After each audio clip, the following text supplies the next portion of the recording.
అయినప్పటికీ ఇలాంటి ఒక విపత్కరమైనటువంటి సమయంలో మన చీఫ్ మినిస్టర్ గారు ఒక యువకుల్లాగా, యువకుల కంటే ఇంకా ఉత్సాహంగా చాలా చక్కగా ఈ సమయాన్ని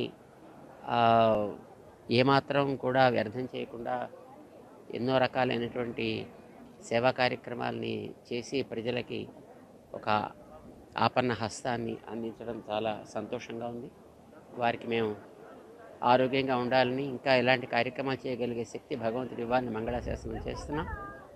గతంలో విశాఖపట్నంలో హుడ్హుడ్ వచ్చినప్పుడు ఎంత శీఘ్ర గతిలో దాన్ని మళ్ళీ పునరుద్ధరణ చేశారు. ఈసారి ఈ విజయవాడ పరిసర ప్రాంతాలని కూడా అంత శీఘ్రగతిలోనూ పునః వాటి యొక్క స్థితికి తీసుకురాగలగడంతో పాటు ఈ 3-4 రోజుల్లో మన సీఎం గారు చేసేటటువంటి ఈ